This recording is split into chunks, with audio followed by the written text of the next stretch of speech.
Gini, percuma skill kita bagus tapi kita tuh nggak bisa menunjukkan kualitas kita karena ternyata bukan teknisnya doang, tapi yang paling mendasar adalah attitude. Nah, tapi kita ngomongin tentang apa sih sebenarnya digital marketing, karena banyak orang yang salah kaprah mengenai ini gitu. Laku pas pertama kali jalan kalau nggak salah tuh gue modal biaya marketing di 5 juta balik di 150 juta. Jadi ekspektasi dan harapan tuh berbeda gitu. Ini problem gak sih kalau dari point of view lo gitu?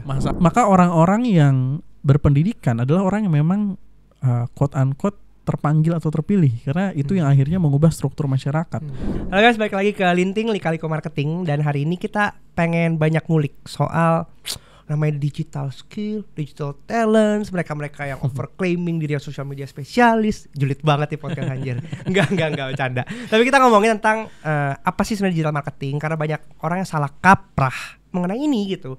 Dimana ya hal yang lumrah dibutuhkan di mana-mana, dan Fosfor juga butuh orang-orang seperti kalian. Tapi ada yang harus dikurasi di sana. Jadi kita hari ini kita kedatangan Dika. Welcome to podcastnya Fosfor. Yes, halo teman-teman, thank you Will udah ngundang gua di sini.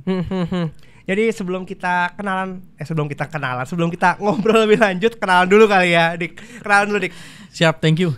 Ya teman-teman, kenalin gue Andika, founder dan CEO dari Rakamin Academy. Jadi kurang lebih pengalaman gue di 8 tahunan lah ya untuk building bisnis.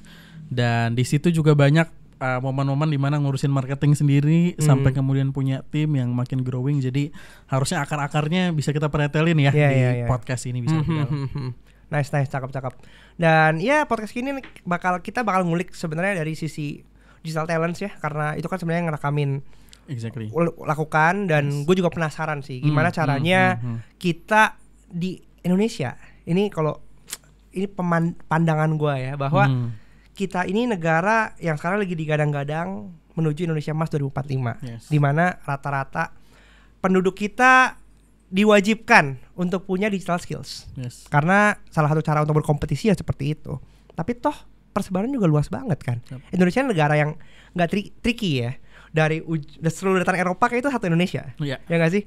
Gue pengen dong denger cerita dari lu ya. Sebenarnya kenapa sih lu mau bikin Rakamin gitu? Yes, jadi Indonesia ini kalau kita bicara tadi persiapan Indonesia Emas 2045, kita ini lagi ada di momen bonus demografi kan. Makanya kita bicara selalu Indonesia Emasnya nanti 2045. Tapi bonus demografi Indonesia ini kondisinya paling unik di antara negara-negara sebelumnya yang mengalami bonus demografi. Kenapa? Karena sebelumnya kayak China, Korea Selatan, kemudian Singapura, Jepang dan lain-lain, mereka ada di momen bonus demografi di mana digitalisasi atau perubahan tuh nggak se-volatile sekarang. Jadi ketika mereka bicara bahwa oke, kita punya bonus demografi, kita siapin pendidikannya, maka pekerjaan setelah orang selesai pendidikan masih sesuai, relevan. Tapi kalau kita nih bicara misalkan contoh, kita harus belajar kurikulum tentang digital marketing, let's say, semua orang harus belajar dari mulai SMP, SMA gitu ya. Once mereka lulus, berarti mungkin 6 tahun yang akan datang gitu ya, mungkin udah berubah. Oh benar-benar, setuju. Jadi evolve-nya cepet banget. Jadi bonus demografi Indonesia untuk persiapan Indonesia Emas tuh tricky banget gitu ya. Makanya jadinya kemudian visi utama yang dibawa sama Rakamin, kita bukan bicara perihal kontennya gitu ya, tentang kemudian ya udah kita ngajarin tentang digital marketing, that's it gitu, tentang digital skills, that's it, enggak. Tapi kita harus build ekosistem. Ekosistem di mana kebutuhan dari perusahaan ini harus bisa dapat real time, yang itu harus nempel langsung ke dunia pendidikan, di mana akhirnya evolving tersebut bisa terjadi bulan ke bulan. Karena dunia industri perubahannya bulan ke bulan. Kalau kita nungguin ini datangnya beberapa tahun yang akan datang, pasti akan selalu ada gap. Dan akhirnya ya ngebawa itu jadinya nggak bisa selesai gitu. Nah itu alasan dasar kemudian akhirnya Rakamin berdiri. Kita sejak awal visinya adalah nge-build si ekosistem tadi, karena tanpa ekosistem solusinya nggak akan benar-benar nyelesain root problems dari esensi bonus demografi kita sekarang nih. Gitu kurang lebih, Will. Setuju bahwa perubahan dinamika di marketing terutama digital itu rapid banget gitu. Kalau gue look back ke tahun 2014 pertama kali gue terpapar sama sosial media, 2016, 2017, 2018 sampai sekarang itu jomplang banget, ya kan? Kita ngomong dari sisi konten marketing yang dulu mungkin cuma foto doang, video doang, sekarang udah macam-macam gitu kan. Dan ya menurut gua kalau kita nggak bisa catch up, kita ketinggalan. Tapi ada satu terminologi yang menurut gua ini mengganjel gitu. Contohnya kita sebutlah digital marketing.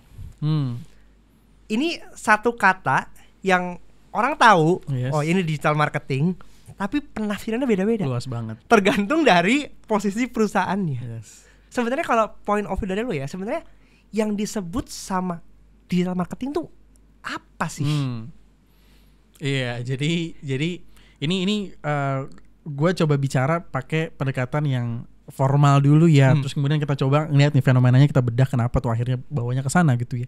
Basically kan sebenarnya zaman dulu kita selalu bicara tentang marketingnya aja tok gitu ya, intinya ilmu pemasaran, yang kemudian ilmu pemasaran kalau diperhatiin juga ada banyak di sana gitu ya. Tapi terus kemudian ketika kita bicara tentang tadinya pemasaran sebelumnya, ini nggak banyak orang yang terlibat di sana gitu ya, role-nya itu hanya untuk seorang pemasaran. Ketika berubah menjadi digital marketing yang akses resource-nya bisa diakses sama siapapun, maka akhirnya penafsirannya pun sama siapapun ini juga bisa dilakukan gitu ya. Ketika memang yang dia involve di sana resource-nya berkaitan cuma gue bikin konten pakai Canva, lalu kemudian mereka udah bilang itu sebagai digital marketing, that's it gitu ya. Ya itu dunianya mereka, karena resource-nya mereka aksesnya di sana, mereka terlibat di sana, dan mereka ini gue jalan kok dengan kayak gini doang gitu ya. Sementara orang yang tahu dunia pemasaran sebelumnya yang sekompleks itu masuk ke digital marketing ini nggak ada apa-apanya atau cuma sebagian kecil gitu ya pembuatan kontennya dari keseluruhan ekosistem digital marketing gitu ya. Jadi ya sebenarnya organik aja sih akhirnya itu terjadi. Cuma kan masalahnya jadinya semua orang jadi self claim kan, tadi yang kayak lo bilang. Orang-orang cuma pakai skill yang sedikit aja tadi, atau kompetensi juga belum tinggi-tinggi amat, tapi kemudian udah ngaku-ngaku. Akhirnya pas kemudian pengen direkrut, ya apaan lo, ternyata cuma paham bagian ininya doang gitu ya, solving problemsnya, pemahaman terhadap user persona dan kawan kan ternyata nggak paham di situ gitu. Akhirnya definisinya nggak terstandar. Ya mau nggak mau ya, karena biasanya kan sebelumnya itu kalau kita masuk ke industri tertentu, field tertentu, kecepatannya tidak secepat digital ini gitu. Maka pemerintah bisa hadir, asosiasi bisa hadir untuk mendefinisikan dengan jelas. Itu begini loh. Dunia pendidikan juga bisa hadir dengan itu. Tapi kalau sekarang organiknya kita lebih cepat daripada dunia pendidikan, daripada pemerintahan gitu. Akhirnya udah nyebar aja organik gitu ya. Tapi kan jadi problem sebenarnya ketika ini ngomong dari supply dan demand, ya kan, perusahaan mencari talent-talent digital marketing, tapi definisi yang ditangkap ini berbeda gitu. Probably mereka tuh sebenarnya cuma sekedar mencari social media marketer, tapi ditulisnya digital marketing, gitu. Atau enggak mereka minta digital marketing, tapi skill yang ditangkap sama orang talent ini cuman social media doang kayak gitu. Jadi ekspektasi dan harapan tuh berbeda gitu. Ini problem gak sih kalau dari point of view lo gitu? Masalah banget. Apalagi biasanya perusahaan-perusahaan yang di-lead sama orang-orang yang mungkin udah cukup berusia Boomers. gitu ya. Boomers. Mereka nyebutnya digital marketing tapi harus bisa data analytics gitu kan ya. Harus bisa riset market juga, apa segala macam, bener-bener end to end tapi gajinya UMR gitu. Benar. Ya banyak kejadian gitu di kota-kota besar. Ya ini masalah yang memang akhirnya harus diluruskannya mau nggak mau lewat mekanisme yang terstruktur juga, karena udah terlanjur luas banget gitu ya, pemahamannya beda-beda gitu. Dan banyak pun orang-orang akhirnya udah belajar misalkan bootcamp gitu, ambil digital marketing atau apa, terus ada role tertentu yang spesifik banget nih role-nya gitu, misalkan marketing analytics atau apa, itu dia nggak tahu tuh bahwa gue ternyata ada kaitannya di situ ya. Dia ngeliatnya bahwa itu urusan orang data deh, gue nggak ada urusan di sana gitu ya. Padahal masih ada irisannya gitu ya kalau dilihat di diagramnya gitu. Ya mau nggak mau memang masalah di situ. Maka jadinya sekarang sih kalau yang gue tahu ya dari Kemenaker lagi banyak bikin standar kompetensi ya, SKKNI bahasanya mereka. Tapi yang jadi masalah juga di sana SKKNI-nya mereka itu standarnya standar nasional. Akhirnya standarnya beginner levelnya mereka itu ya distandarin antara Jakarta, kemudian Indonesia Timur, gitu, Indonesia Barat, pokoknya semuanya sama standar itu begitu. Jadi beginnernya mereka tuh tesnya tuh dasar banget ya. Jadi kayak bedanya antara Facebook sama Instagram. Orang ujian itu begitu tuh. Orang kalau udah bisa kayak gitu berarti udah beginner, expert beginner gitu ya. Apaan dah itu kan sih. Wawasan umum aja gitu ya. Dan kalau mau ngambil yang level advance lo harus spend uang mungkin kurang lebih hampir 5 juta 6 jutaan gitu ya. Sementara kebanyakan orang Indonesia mungkin gak punya uang buat sampai ke sana, hanya untuk sertifikasinya aja gitu. Jadi susah juga. Jadi solusinya yang dibuat sama pemerintah masih kurang inklusif untuk ngebawa pemahaman itu nyebar gitu ya. Ya masalahnya masih di situ lah. Jadi sebagai orang yang berkecimpung di bidang edukasi gitu ya. Bahwa kita pasti sadar bahwa edukasi itu adalah pintu gerbang untuk kita punya kualitas hidup yang lebih baik.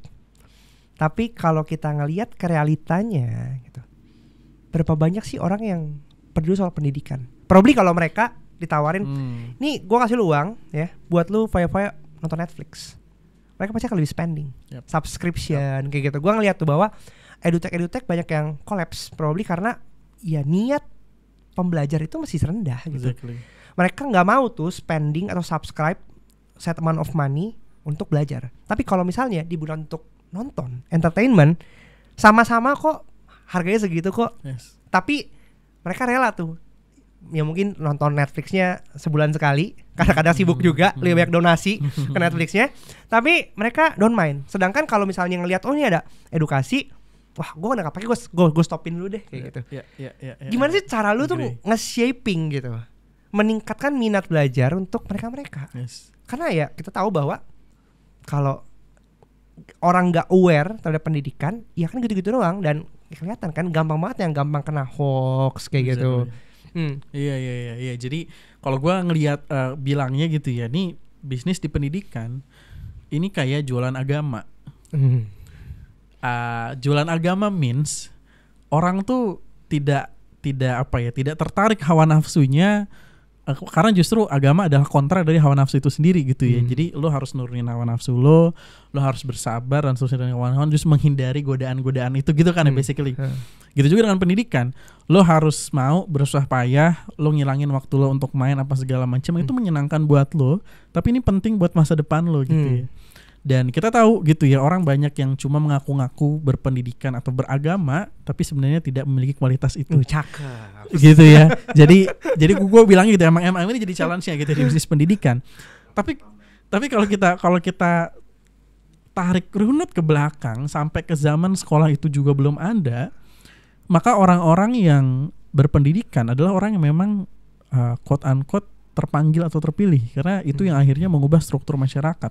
Dari zaman dulu pun sebelum ada pendidikan, belum ada jenjang-jenjang gitu ya, udah ada kaum terdidik gitu ya, kaum intelek gitu ya. Bahkan kalau kita trace back sampai ke zaman Yunani kuno gitu ya, itu juga udah ada gitu ya orang-orang tertentu. Dan pendidikan terbukti ngebawa orang derajatnya meningkat. Akhirnya kemudian pendidikan diinstitusionalisasikan, sehingga ini nggak lagi cuma buat orang-orang yang tertarik dengan pendidikan, tapi semuanya ayo ikut gitu ya, buat distandarisasi, karena pemerintah sadar untuk ningkatin derajat kualitas ada pendidikan yang diproses oleh orang-orang yang hebat ini gitu ya. Akhirnya proses mereka tuh dibuat institusi, dijalanin lah SD, SMP, SMA dan seterusnya. Akhirnya jumlah orang yang berpendidikan di Indonesia jadi jauh lebih banyak dibanding sebelum ada sistem ini. Nah maka ketika bicara tentang gimana cara akhirnya nge-shape biar masalah-masalah tadi itu gak terjadi, biar Indonesia benar-benar tersiap untuk Indonesia emas dan seterusnya, gak bisa kita harapkan dengan pendidikan yang sifatnya masih voluntary dari masyarakat untuk mereka nyari sendiri berdasarkan minat mereka. Karena jumlahnya pasti tetap sedikit. Sementara kalau kita bicara Indonesia emas, masalahnya mayoritas SDM kita menurut datanya Kemenaker ya, yang ahli, tenaga ahli kita gitu, yang expert itu cuma 10%. 90% itu blue collar kurang lebih. Jadi gimana caranya nih perubahan itu bisa drastis gitu ya. Kita butuh orang-orang 10% ini mungkin jadi bisa mayoritas dalam waktu singkat. Gak mungkin kalau misalkan pendidikan ini tidak diinstitusionalisasikan. Maka jadinya kalau dari gua, yang harus dipush adalah gimana caranya agenda digitalisasi pendidikan ini atau pendidikan tentang digital ini harus ditarik jadi pendidikan yang formal. Dan harus disupport juga, ada subsidinya apa segala macam, karena kalau enggak tetap cuma jadi orang-orang yang terpanggil doang aja gitu. Berarti enggak cuma diinstitusionalisasikan tapi juga diincentivize gitu. Yes, betul. Karena ya pendidikan formal kita kan udah disubsidi juga ya. Sementara kalau tiba-tiba ada pendidikan baru yang diinstitusionalisasikan tapi tidak disubsidi, tetap ada gap jadinya kan. Jadi kayak gua kuliah bayar segini, tiba jebret langsung loncat, sementara daya belinya pasti nggak setinggi itu juga. Jadi tetap ya bertambah sih, tapi nggak akan segitu signifikan. Jadi harus diinsentifin juga. Tapi gini, gue punya perspektif yang berbeda, bahwa orang Indonesia ini kalau kita ngomongin yang namanya gratis, lu pasti punya dong strategi marketing untuk menggratiskan program lu supaya orang mau yep. join dulu, coba ya kan. Tapi biasanya yang gratis itu take up rate-nya rendah. Ya kan? Orang take it for granted dari situ gitu. Jadi apakah menurut lu kalau kita ngomongnya pendidikan di incentivize dengan mungkin dikasih gratis gitu, kemudian dimudahkan kayak gitu, itu malah jadi salah gunakan karena minatnya motivasinya nggak setinggi itu. Mungkin kecenderungan lebih ke FOMO, ya udah deh mumpung gratis gue ambil dulu. Tapi masalah nanti gue join atau ikut atau enggak ya nanti. Kadang-kadang ada yang lupa lah, ada yang kayak aduh saya ada halangan, sakit perut lah apa semua segala macam. Ya udah alasannya banyak lah. Yes. Iya, jadi yang menarik adalah ketika pendidikan tadi sudah mulai diinstitusionalisasikan. Ini omongan ribet banget sih tadi. Apa bahasa lebih sederhana dari institusionalisasikan ya? Setelah pendidikan jadi sistem yang terstruktur tadi, lalu kemudian implikasinya adalah orang ngikut itu bukan berdasarkan motivasi lagi banyaknya ya, tapi berdasarkan fear. Akhirnya kalau gue nggak lanjut kuliah, hidup gue bakal merakbal gitu ya, hidup gue bakal kacau nih. Tapi buat orang-orang yang akhirnya di daerah mungkin, yang mata pencariannya udah ada di sekitarnya dia, akhirnya tingkat lanjut kuliah ya nggak tinggi juga, karena fear-nya nggak ada. Gue nggak lanjut kuliah pun gue bisa nih nyari uang ngebantu orang tua. Gitu ya. Sebenarnya padahal kan kalau aspek motivasinya dimasukin, oh kalau gue kuliah nanti gue bisa kerja dengan pemasukan lebih tinggi, bertahap naik gitu ya. Tapi kan itu nggak ada di dia, fear-nya nggak masuk gitu. Akhirnya ya mundur lagi gitu. Jadi di suatu ekosistem masyarakat yang fear-nya itu bahkan SD aja nggak apa-apa kok nggak ikut, maka pendidikan tadi pun ya nggak akan diambil juga. Jadi kuncinya di kata fear.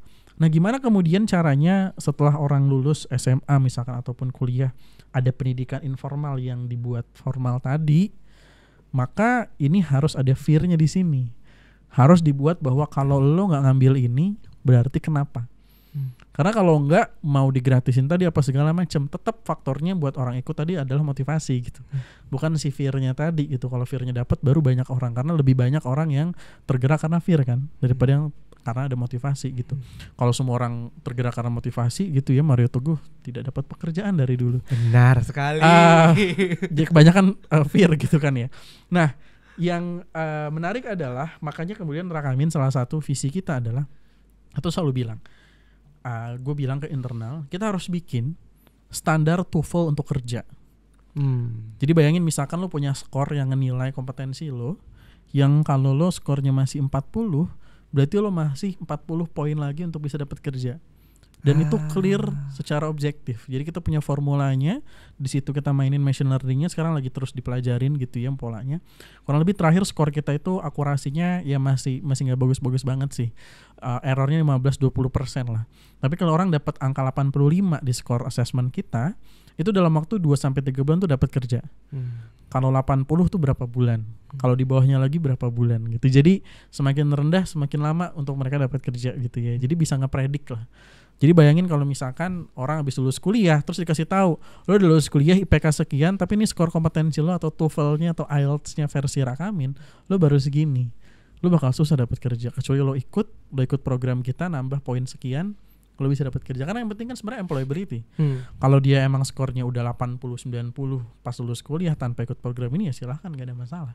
Yang masalah kan yang tertinggal. Tapi yang tertinggal ini kan gak tahu ukurannya berapa kan. Nah ini yang kayak harus kita bikin, jadinya datanya ini harus connect benar-benar antara company sama university, benar-benar datanya harus real time tuh. Gitu. Oke. Ini kan berarti lu ngomongin soal meritokrasi. Ini orang masuk belajar, kemudian mereka harus lulus dalam satu threshold tertentu sehingga ada batas kompetensi yang bisa dianggap oh ya ini lu kredibel untuk masuk ke dalam dunia pekerjaan kayak gitu. Tapi di sisi ini ngomongnya kayak tadi lu bilang ngomong fear, mungkin di tempat-tempat lain yang bukan di Jakarta. Fear itu nggak kebentuk. Mungkin kayak orang-orang Kanada nih kan yang dari mana Jawa Timur ya. Nah, Jawa Timur dia mau lompat ke Jakarta kayak gitu. Karena ada Jawa Timur tertinggal sekali. Ya nggak juga sih. Jawa Timur bagus sih. Lu juga Jawa Timur kan. Kepacu untuk pindah ke Jakarta kayak gitu kan. Yang dimana kalau kita ngomong Jakarta ini tingkat hasil tinggi banget. Tingkat stresnya tinggi banget. Mungkin di Jawa itu mungkin menurut gua Jawa Barat lumayan padat ya, tapi masih banyak juga mereka yang anggap kayak, nah gue udah hidup kayak gini santai aja gitu, ngapain gue mesti capek-capek, mesti stres, Ya kan kayak standard of fear-nya tuh nggak setinggi itu kayak gitu. Dan ini berhubungan sama yang gue bilang, apakah harus semua orang tuh rata? Sedangkan kalau kita ada banyak buku ya ngomongin tentang 80-20 rule Pareto kayak gitu. Ya hanya segelintir orang yang itu bisa sukses. Dan selebihnya itu ya rata-rata mediocre aja atau mungkin di bawah kayak gitu. Pandangan lu gimana menurut itu? Iya, mungkin gue bisa bilang ya hukum alamnya gitu sih ya. Dan struktur masyarakat yang kayak gitu tuh nggak unik di Indonesia. Di negara maju pun juga banyak yang seperti itu. Kalau kita lihat piramidanya gitu ya. Cuma karena tadi institusionalisasinya lebih intensif, lebih masif, maka jumlah mediocre-nya mereka itu levelnya tuh kan piramida gitu ya, dibandingin sama populasinya mereka sendiri. Ini juga yang menarik pas gue ketika belajar tentang case-nya India gitu ya. Jadi India ini jadi satu-satunya negara yang surplus talent digital. Oh iya betul seluruh negara lain. Satu-satunya gitu, luar biasa. Negara-negara maju pun nggak punya itu gitu ya. Nah ternyata India ini sudah ngirim tenaga kerja migrannya mereka ke luar negeri karena jumlah SDM-nya banyak banget gitu kan ya, pengangguran tinggi banget, jadi mereka udah banyak ngirim, tapi bukan jadi sebagai asisten rumah tangga, tapi sebagai admin di bidang IT. Makanya scam IT banyak banget di sana gitu kan ya. Orang-orang yang nggak sekolah tuh nge-scam IT gitu ya. Jago gitu mereka di sana gitu ya. Nah, ketika kemudian kita compare, mereka nih exposure udah dari tahun 90-an gitu ya. Jadi kalau kita bicara piramidanya, anak-anak mudanya mereka, exposure-nya tuh udah lebih tinggi. Jadi level misalkan yang expert banget tuh cuma top 5% gitu ya. Di bawahnya yang ya so-so lah, kemudian ada level di bawah gitu. Karena exposure-nya banyak, orang yang kena banyak, akhirnya jumlahnya tuh banyak juga. Akhirnya yang mediocre-nya aja itu udah bisa jadi surplus. Dan levelnya tuh tinggi compare tuh negara lain, mediocre-nya negara lain gitu. Akhirnya negara lain mau tuh nampung gitu ya. Jadi kalau kita bicara konteks tadi, maka tetap institusionalisasi jadi penting, walaupun tentunya nggak ada solution yang one fits all gitu ya. Pasti tetap aja ada orang-orang yang gue lebih pengen bertani deh, yang nggak ada masalah juga. Toh Indonesia juga nggak semuanya harus digital gitu kan.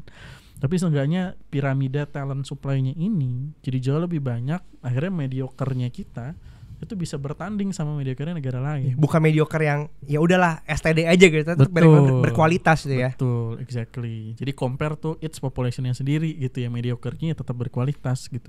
Misalkan contoh kita bicara, ya orang ngaku-ngaku di digital marketing tapi baru bisa bikin konten doang, nggak ngerti ini gimana caranya untuk nge-growth gitu ya, tiap bulan ke bulan dan seterusnya.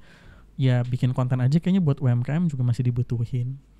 Bisa keserap nih mereka dan bermanfaat kok buat UMKM gitu ya. Ya nggak apa-apa gitu, jalan aja gitu, daripada skillnya tuh beneran yang nol gitu. Jadi kan levelnya mediocre atau bahkan level di bawah gitu, tapi kepake kok. Jadi daripada nggak ada sama sekali, kan tadi kompleksitinya Indonesia ya. Jadi mau nggak mau emang solusinya emang harus banyak juga gitu. Jadi walaupun mungkin di satu industri skillnya belum nyampe set of standarnya, tapi ternyata ada kok di bagian industri lain yang bisa menyerap itu juga. Karena literasi gap ya menurut gue ya, di industri juga masih sangat luas, disparitasnya tinggi gitu. Ya UMKM cuma butuhnya segitu doang, sedangkan mungkin di level-level yang standar industri lebih tinggi ya butuh analytical thinking dan strategic thinking. Yes, exactly. Nah itu tadi menarik lo sebut terkait dengan analytical dan strategic thinking, karena justru itu yang paling dasar. Karena tadi pekerjaan bakal terus berubah gitu ya. Jadi di bukunya Yuval Noah Harari yang di Homo Deus, dia tuh nyampein bahwa mungkin ada suatu waktu di mana pekerjaan kita beneran semua diambil alih sama AI. Dan kita beneran gak perlu ngerjain apa-apa lagi, hidup kita disubsidi sama ekonomi yang dihasilkan sama AI tadi. Bagus sih, orang jadi gak usah takut pekerjaan gitu. Kita kan kerja kan, kita butuh pemasukan gitu ya. Cuma sedikit orang yang kerja tuh karena pengen menghasilkan sesuatu gitu. Oh iya sih benar. Banyak kan ya udah gue butuh uang gitu ya. Idealis itu ya. Betul. Itu sedikit, selalu sedikit. Jadi nanti kalau misalkan emang pekerjaan semuanya diambil sama AI, ya silahkan. Yang penting ada subsidi. Tapi manusia akhirnya role-nya itu bakalan lebih banyak untuk menyelesaikan masalah-masalah kemanusiaan yang selama ini nggak banyak ke-handle, cuma orang-orang tertentu aja yang nanti tuh bisa didistribusikan gitu ya. Tapi untuk menyelesaikan masalah kemanusiaan, maka skill yang universal, mau untuk kerja, mau untuk menyelesaikan masalah kemanusiaan, mau apa segala macam, maka problem solving kan. Gitu. Jadi ini yang sebenarnya di luar skill-skill teknis, yang soft skill ini nih yang kritikal harus dapat semua orang, itu Indonesia masih rendah banget. Parah. Menurut lo apa sebenarnya yang bisa kita lakukan untuk menyelesaikan perlu ini satu persatu gitu, karena dari faktor mungkin tempat tinggal mereka kayak gitu, dari faktor literasi atau pengaruh orang tua itu kan berpengaruh kan terhadap kemauan orang itu gitu untuk bisa mungkin maju, untuk bisa mengejar pendidikan lebih tinggi, atau mungkin daya juangnya mereka sendiri kayak gitu. Dari pengalaman lu deh, kayak lu menghadapi berbagai macam murid pasti kan ya. Ini kan pasti macam-macam gitu kan. Gimana tuh cara lu bisa membantu kontribusi lah? Ya kita tahu lah kita gimana, pasti kan lu bikin pendidikan juga pasti punya, pengen dong ada social impact yang terbangun kan despite of business. Iya. Jadi benar banget sih tadi kata kuncinya itu motivasi ya. Motivasi itu bisa didapetin either dari hope atau fear tadi gitu ya. Pokoknya kita pengen dapetin kondisi yang ideal gitu. Ketika kemudian manusia tuh basically, gue selalu bilang gini, ngubah manusia itu gampang gitu ya. Yang ngebedain manusia dengan makhluk lainnya, hewan-hewan dan seterusnya, itu bukan di kemampuan berpikir. Karena banyak kan lo ngeliat video hewan-hewan tuh sebenarnya cerdas juga gitu ya. Mereka juga punya otak, kalau kita bedah otaknya, neokorteksnya buat mikir tuh juga mereka punya. Yang ngebedain tuh kita doang satu-satunya makhluk yang bisa memikirkan masa depan dan membuat masa depan itu jadi punya makna untuk kita pribadi. Gitu ya, jadi kayak gue pengen ngapain ya, itu punya makna untuk kita doang gitu ya. Hewan nggak punya itu gitu, karena kalau punya udah kacau nih dunia gitu ya. Cuma manusia yang punya itu. Nah, jadi kuncinya sebenarnya kalau manusia tuh udah bisa nge-crack itu, mereka tuh tahu apa yang mau mereka lakukan. Biasanya gitu tuh bakal ngelakuin apaan aja kan ya.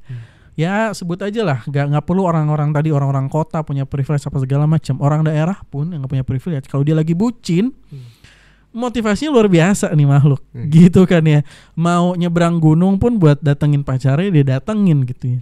Jadi kuncinya motivasi sebenarnya. Kalau manusia tuh udah punya itu, either hope atau fear tadi, maka harusnya yang dibuat jadi terstandar adalah bagaimana pendidikan keluarga mampu membentuk motivasi ini, either itu hope atau fear tadi gitu ya. Yang akhirnya nempel ke seorang anak yang dia punya pemahaman bahwa oh ternyata saya harus menjalani hidup tuh seperti ini loh, agar saya gimana.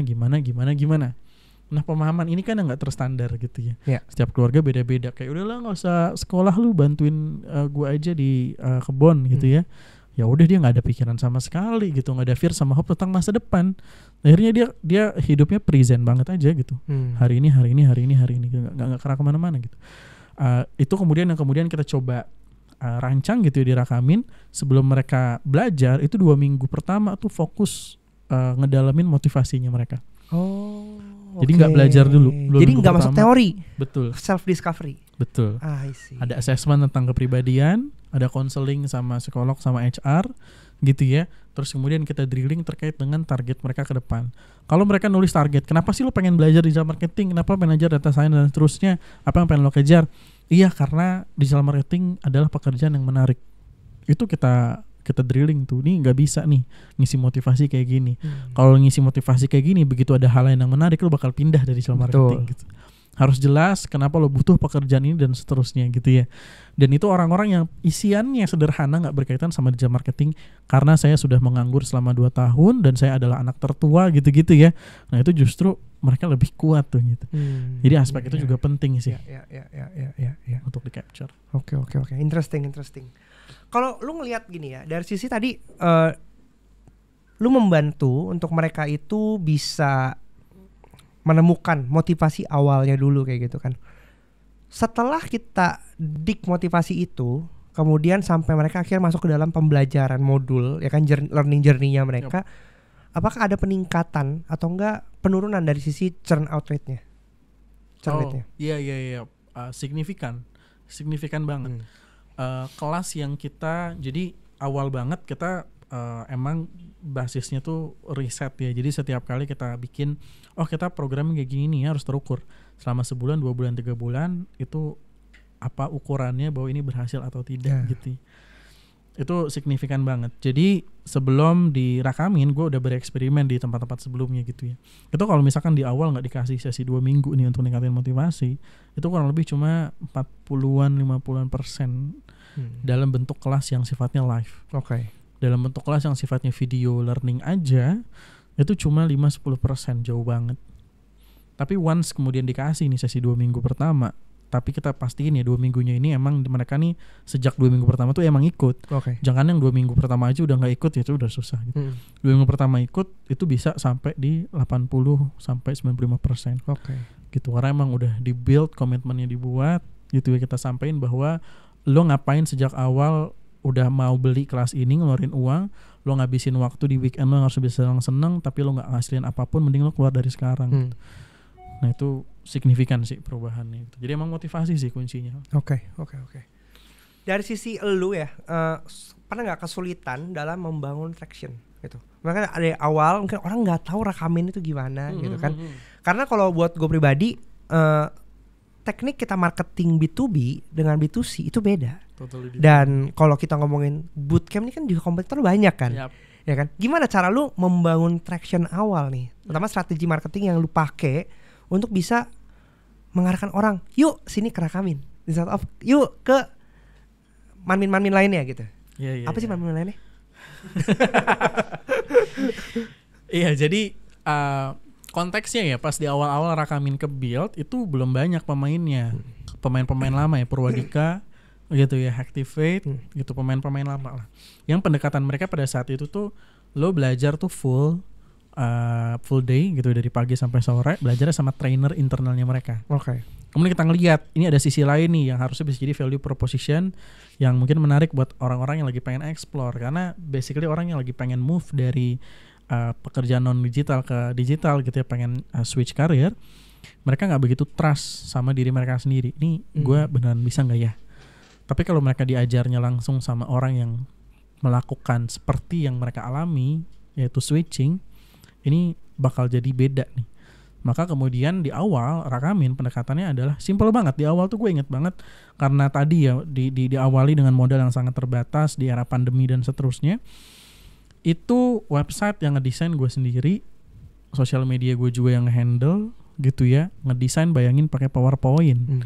Ya gitu-gitu aja gitu ya gambar-gambarnya. Kemudian tapi laku. Pas pertama kali jalan kalau nggak salah tuh gue modal biaya marketing di 5 juta, balik di 150 juta. Cakep banget. Yang kita tawarin pada saat itu yang ngebedain antara Purwadika sama Activate tentunya di harga yang pertama. Mereka kan 20-30 jutaan gitu. Ini gak apa nyebut merek, gak apa. Asal gak nyebut partai ya.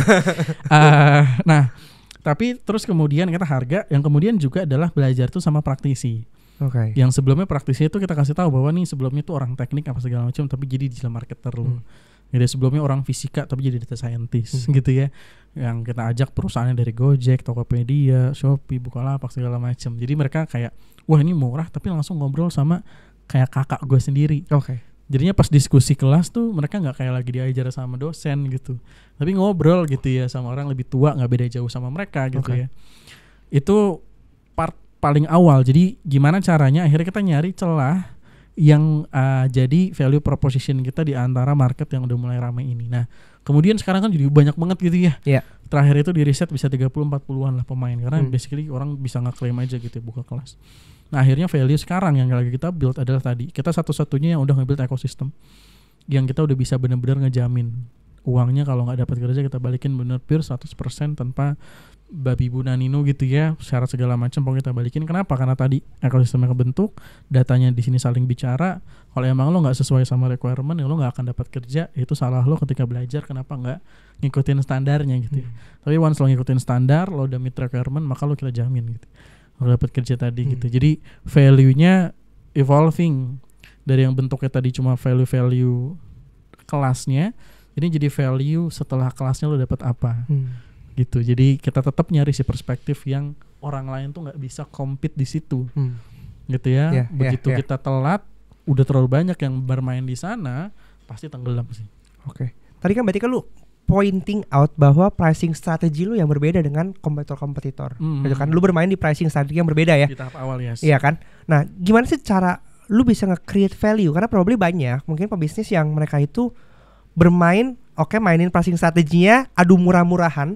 Tapi mereka lupa bahwa murah-murahan itu nggak sustain. Itu cuma masalah kayak siapa punya kapital lebih besar sih kalau menurut gue ya. Jadi kita selalu suggesting gitu, kalau di Foursquare kita nge-create strategi, kita point out bahwa diskon itu bukan prioritas utama. Tapi gimana kita menghasilkan value-nya. Nah, kalau point of view dari lu, gimana sih cara setiap pebisnis itu bisa nge-create value-nya mereka? Ada nggak tips dari lu? Iya, jadi yang pertama banyak akhirnya perusahaan-perusahaan yang akhirnya gila-gilaan gitu, diskonnya benar-benar banting harga. Tadi benar karena banyak capital.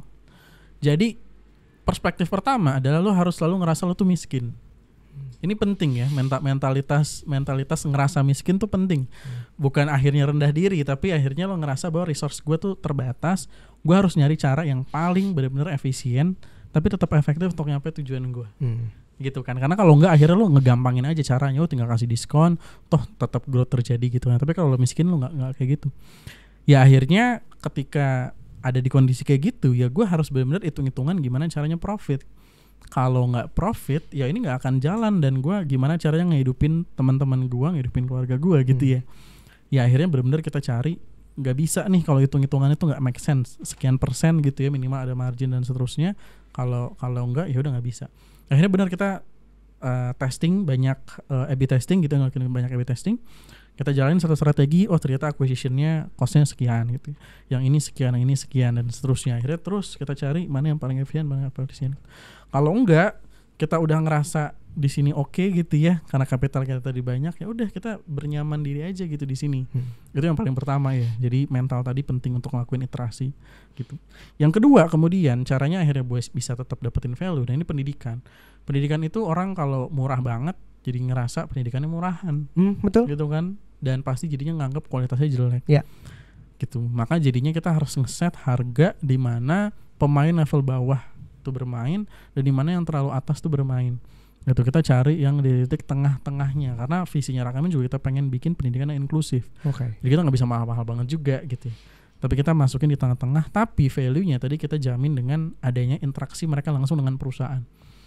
Jadi bukan kita cuma jual-jualan doang gitu ya, tapi benar-benar mereka langsung interaksi sama Mandiri, interaksi sama BSI dan berbagai macam klien-klien kita yang lain, ya akhirnya ngerasa bahwa wah worth it banget ya gitu sih kalau. Oke. Nice, cakep. Kalau Rakamin ini kan berarti kan banyak menghasilkan supply, ya kan, terhadap industri. Sedangkan mungkin di era pandemi kemarin gitu kan, ini banyak banget nih demand dan sebenarnya sejak pandemi lah ya, terus bergulir gitu, banyaknya demand dari industri mengenai digital talents. Dan kita Foursquare pun kita mencari digital talents gitu. Tapi kan dengan tadi semakin banyaknya bootcamp atau institusional pelatihan yang menyediakan kurikulum modul untuk ngomong digital skills, semakin banyak juga yang overclaiming, gitu kan. Sebenarnya basic fundamental yang menurut lu penting untuk dimiliki untuk mereka yang menganggap dia tuh gue nih digital talents nih, sebenarnya apa sih gitu? Apakah hard skillnya atau soft skillnya? Kalau soft skill tuh apa? Kalau hard skill tuh apa? Iya, jadi ini pertanyaan yang menarik, yang jawabannya tuh kalau dilihat dari reportnya World Economic Forum, antara report mereka tahun 2022 sama 2023 itu pengelompokan antara hard skill sama soft skill tuh berubah. Jadi 2022 tuh mereka masih ngebagi beneran pure antara hard skill sama soft skill. Hard skillnya misalkan contoh kayak tentang AI lah, data analytics, machine learning, digital marketing dan seterusnya. Kemudian soft skill, problem solving, bla bla segala macam. Turns out kemudian di 2023 itu dikawinin sama mereka. Jadi mereka cuma nulis satu bagian itu top skills needed gitu ya, untuk feature skills gitu ya, untuk kurang lebih sampai 2030 kalau nggak salah. Jadi menurut prediksi mereka ini yang paling dasar masih dibutuhin gitu ya. Itu digabung tuh. Nah yang menarik ternyata poin-poin yang paling tinggi itu justru di soft skills. Gitu, bukan di technical skillsnya, karena basically soft skill ini sifatnya kan jadi sesuatu yang fundamental ya. Nih kalau kita gambarin hard skill tuh kayak ujung tombaknya gitu ya, dia yang beneran bisa ngebuat kita ngelakuin sesuatu.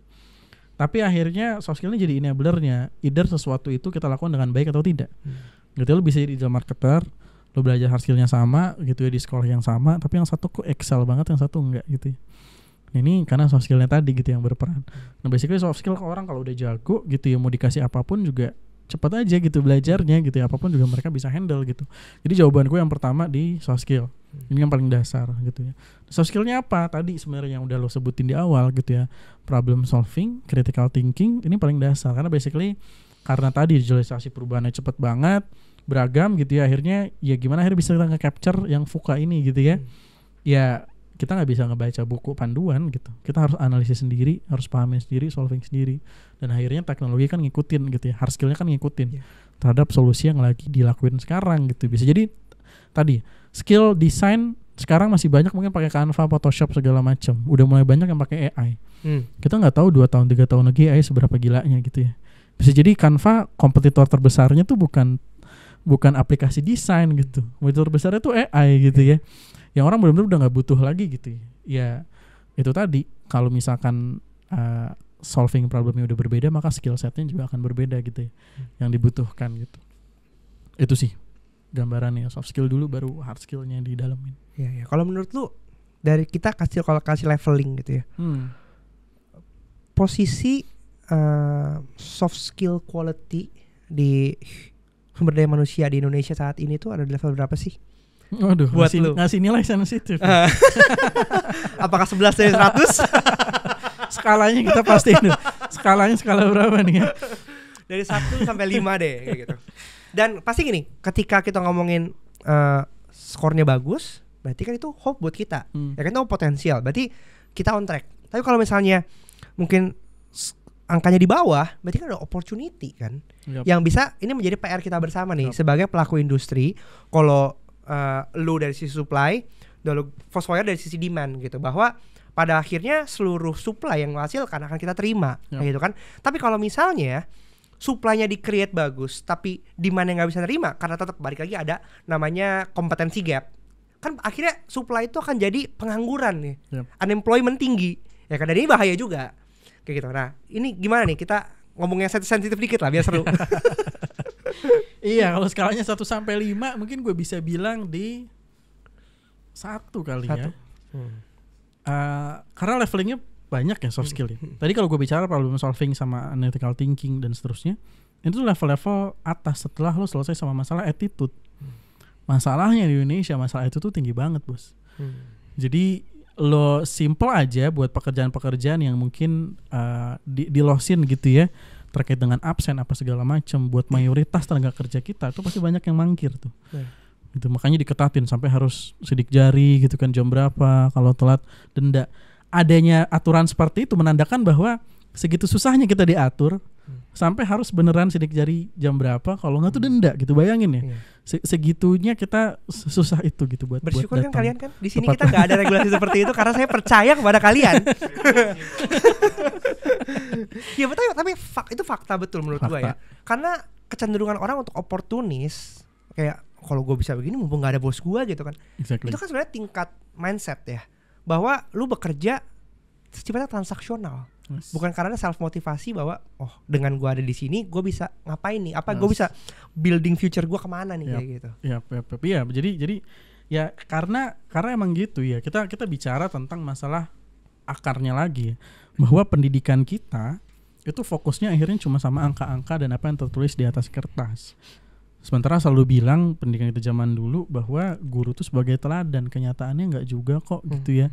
Guru-guru kita nggak menunjukkan sifat-sifat yang buat orang tuh jadi keteladannya tuh muncul di diri mereka gitu. Gue sih sepanjang gue sekolah, apa sekolah gue yang salah gitu, gue nggak menemukan. Nggak tahu sekolah lo pada nemu apa enggak gitu ya. Gue sih nggak nemuin ya, atau jarang, mungkin cuma kayak 1 guru gitu yang diidolain banget sama siswa-siswa. Kan ada ya biasanya satu sekolah tuh 1 guru, bayangin ya, persentase tuh kecil banget gitu. Gimana kemudian kita berharap siswa-siswa ini kemudian akhirnya juga muncul gitu ya, attitude-nya tentang menghargai pekerjaan, kerja keras segala macam. Kalau gurunya pun juga ya seperti itu gitu. Ya karena tapi ya perlu disadarin juga akhirnya supply guru kita juga terbatas untuk meningkatin yang berkualitas gitu kan. Masalahnya jadi banyak banget sih kalau ditarik kemana-mana gitu ya. Tapi ya akhirnya kalau kita bicara balikin lagi ke konteks tadi, maka memang ya diriku gua sampaikan sih emang skornya mau masih rendah ya. Dan emang bener loh, nge-scale antara dulu Rakamin kita di awal-awal tuh 2020 tuh kayak cuma 5-6 orang gitu ya, benar-benar gue kenal semuanya, bisa dijagain. 2022 kena ke 30-an orang, 2023 ini 90-an orang. Itu muncul tuh yang mulai aneh-aneh gitu ya, tiba-tiba dengar kabar apalah segala macem, yang akhirnya masalah attitude tadi itu benar udah susah lagi dikontrol gitu ya. Baru 90 orang, bayangin Indonesia sekian ratus juta gitu ya. Jadi kalau kita bicara populasi tadi persentasenya ya jadinya banyak juga gitu. Susah sih. Iya. Betul sih. Kendalanya di situ. Gua jadi pesimis ya. Jadi pesimis ya. Tapi enggak apa-apa, itu portrait yang menurut gua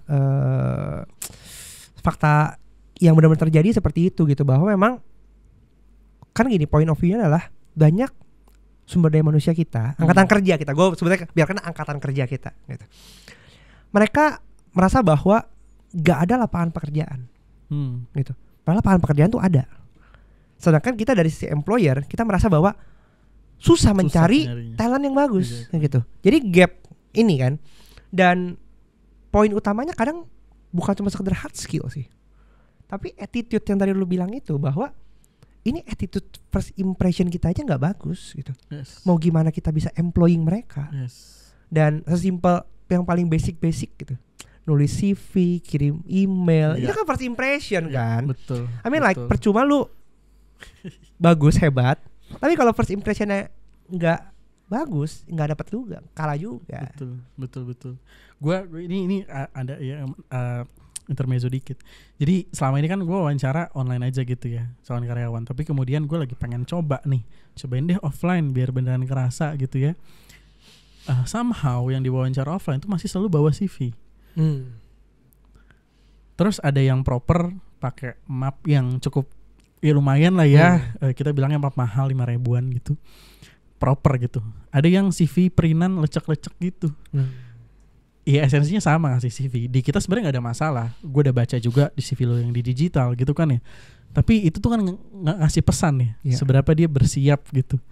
Jadi bener sih. Jadi dari kesan awal aja tuh udah kerasa banget gitu. Dan masalah tadi ya attitude atau mungkin yang ramai sekarang etika gitu Iya, ya. etika. itu ranah yang banyak subjektifnya. Jadi kalau kita ngasih feedback gitu ya atau apa segala macam, mungkin itu bukan value setnya dia gitu ya. Di situ dengan kita beda, tapi kita ngasih standar itu ke dia gitu kan. Jadi susah juga buat nyampe standar. Siapa yang ngasih standar terkait dengan itu? Nggak ada juga gitu kan pihak yang berwenang ngasih standar. Situ gitu. Tapi jadi PR itu sebenarnya. Karena subjektivitas itu kan jadi luas kan. Betul. Tapi paling enggak kalau buat gue sih ya, iya standar profesionalism itu penting sih. Gitu. Dan ya kalau misalnya kalian mau dihargai oleh calon employer kalian harus mulai menghargai dulu gitu kan. Karena set of tadi lu bilang itu CV lecek, itu kan menunjukkan keseriusan ya kan. Dan ya itu sih kalau lastly paling ya terakhir. Kalau buat teman-teman yang mereka itu mau mencoba nih, mungkin pekerjaannya selama ini nggak berhubungan sama digital, tapi ini kan jadi threat gitu. Kemudian orang-orang yang baru masuk, mereka fresh graduate, mau menjadi digital talents, apa sih pesan terakhir dari lu supaya mereka itu bisa punya bargain value atau enggak competitiveness di dunia kerja? Yes, ini lingkungan kerjanya gue coba isolasi dulu ya. Lingkungan kerjanya fokus di yang white collar mungkin ya. Karena buat yang blue collar ngapain juga gitu kan, ya udah mereka kerjain itu aja, itu yang dibutuhin.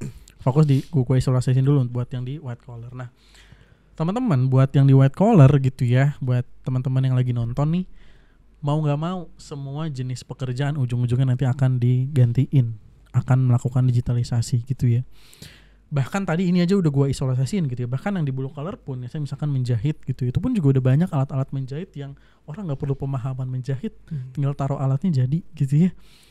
Jadi itu faktanya gitu. Digitalisasi ini bakal kena ke semuanya. Maka yang harus kita aware adalah digitalisasi yang paling dasar nih biar bisa dipakai sama semuanya adalah terkait dengan penggunaan alat gitu ya, tools, software dan seterusnya. Accounting kalau selama ini masih pakai yang manual banget, let's say pakai spreadsheet atau apa, teman-teman harus explore, mulai belajar tools terkait dengan accounting, karena nanti akan digantikan gitu ya, sehingga nanti waktu kerja yang tadinya ngurusin spreadsheet atau Excel yang ngejelimet, ini jadi jauh lebih singkat dengan adanya tools ini. Maka perusahaan akan meminta Anda untuk ngalokasiin sisa waktu ini ngapain. Maka pekerjaan akan berubah yang tadi sifatnya sangat teknis jadi mulai ke ranah strategis. Nah, ini maka poin keduanya, kita harus explore juga terkait dengan konteks pekerjaan gua dari apa yang gue kerjain sekarang, aspek strategisnya itu apa sih? Selama kita masih ngerjain ini cuma yang teknis doang, pasti value kita akan terus tergerus sama si digitalisasi ini gitu kan. Digital marketing tadi, gue jago bikin konten, sekarang gue tinggal prompt doang kok di AI jadi gitu.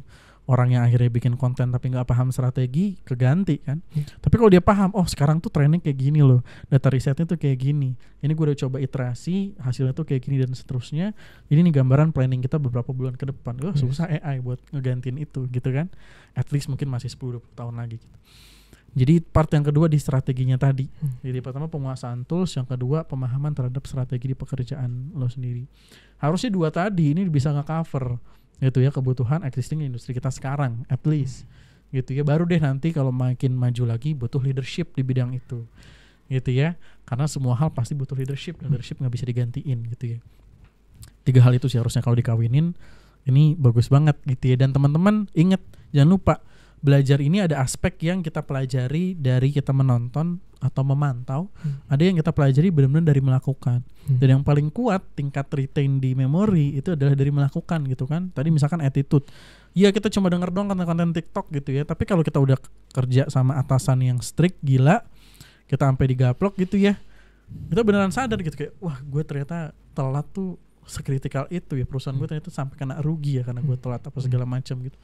Itu sampai dia tua pun masih ingat itu gitu ya. Nah itu sih, jadi harus banyak-banyak explore, jangan banyak-banyak rebahan, jangan nyaman dengan konten-konten TikTok kemudian sudah merasa belajar dan cerdas, harus benar-benar ngelakuin sih.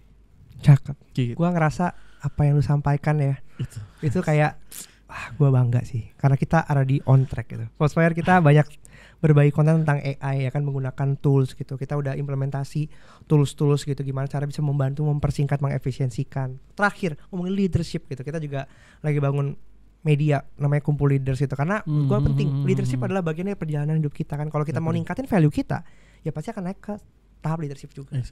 Kayak gitu. Tadi lu ngomong apa sih? Nah, gue mau nutup ala-alanya Mario Teguh kan ya, kan iya. Itu gitu. Udah lama nggak nonton ya. Iya. Oke, cakep banget sih menurut gue. Pembicaraan kali ini insightful banget ya. Ini Wahyu ya, bukan Wagyu lagi ya. Iya.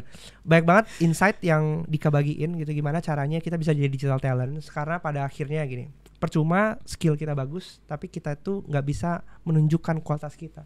Karena ternyata bukan teknisnya doang, tapi yang paling mendasar adalah attitude. Gimana kita bisa nunjukin semua kualitas sebagai manusia adalah attitude-nya gitu. Kalau kita nggak punya attitude yang bagus, mau seberapa hebat kerjaan kita nggak akan dihargai sama orang kayak gitu. So thank you banget buat waktunya. Thank you, buat sharing insight-insightnya. Jangan lupa untuk komen kira-kira apa insight yang kalian dapatkan dari podcast ini, dan like juga ya kan, dan like juga video ini kalau kalian suka. Dan kalau misalnya kalian pengen Dika datang lagi ngebahas topik-topik yang lain tentang digital talent, silakan komen di bawah juga. Dan kalau misalnya kalian pengen tahu Dika, bisa mampir kemana? Kita bisa ke follow Instagram Rakamin Academy, jadi @rakaminacademy, atau bisa ke Instagram pribadi gue, nggak apa-apa kan ya? Nggak apa-apa dong. Promoinnya biar Instagram followersnya ada kakaknya gitu ya, kayak anda. PRSTY.Dika. Oke. Gitu. Nanti bisa dilihat di sini nih. Ya. Gitu ya. Editornya silakan ya. Ini banyak. Oke, thank you Dika. Sampai jumpa di video selanjutnya. Bye.